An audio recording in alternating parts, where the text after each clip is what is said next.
This past week was a hard week for not only America, but it was felt around the world. We had the tragic death of Charlie Kirk at UVU and a school shooter in Colorado at a Denver high school, but luckily no deaths reported. There is something remarkable happening across the country and around the world. This is something that our generation hasn't seen, a true spiritual revival. An awakening is happening because of Charlie Kirk. This is what Charlie would have wanted, how he wanted to be remembered. In an interview in June, he said he wanted to be remembered for his courage and his faith. If everything completely goes away, how do you want to be remembered? I mean, if I die?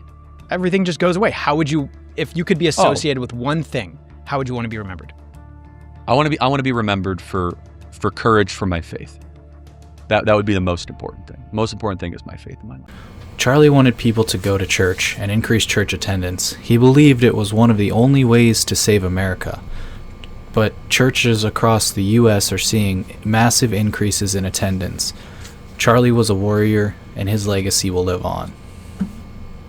One of the most infuriating things about the death of Charlie Kirk is how people are celebrating that they took him down, calling for more violence, calling for other right-wing officials to be assassinated, saying it's not enough, we need to do more.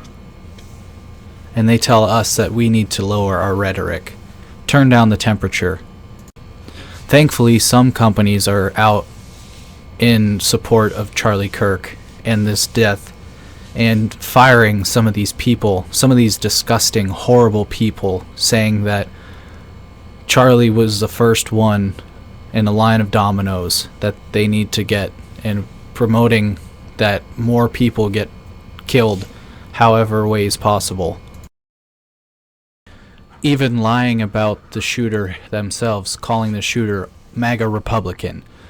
The ideology of the shooter could not have been any clearer. The media are foul and lying to you to make it think like it wasn't their fault that Charlie was called a Nazi, justifying the assassination of Nazi, because who wouldn't want to kill Hitler, right?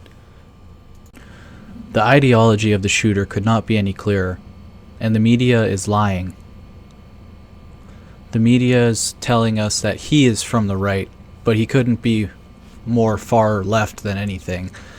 He was dating a trans individual. He was part of furry subculture. All of that is part of the leftist weird sexual revolution stuff. The shooter even engraved the bullets. There were multiple engravings found. One was, "Hey fascist!" exclamation mark. "Catch!" in all caps. Next was, "Oh Bella Ciao, Bella Ciao, Bella Ciao, Ciao Ciao," which is an Italian Antifa song. You know, the Antifa, the far left terror organization. Third engraving, notice his bulges, OWO or UWU. I've seen it both ways. What's this? A reference to furry subculture, also relates to trans culture as well. At a recent family dinner, the shooter spoke to a family member about why he hated Charlie Kirk, containing the quote, "Kirk was full of hate and spreading hate." But anyone who knew anything about Charlie knew that he cared about everyone. He tried to help people in their times of need, especially on college campuses when you have brainwashed college students and they know that what the school is teaching them isn't right and they need a platform to get it out. And that's what Charlie's platforms really helped with. Charlie, you are loved and you will be missed greatly. Your impact has been seen around the world. Now let's talk about the school shooting. Colorado officials said the shooter, 16, who died of a self-inflicted gunshot after injuring two students at Ever. The biggest takeaway from this is that there are websites that kids are getting on to that should be banned, that are just graphic, horrific sights that these kids get a thrill out of watching. So anyways, guys, that's what I have for you today. Please subscribe and like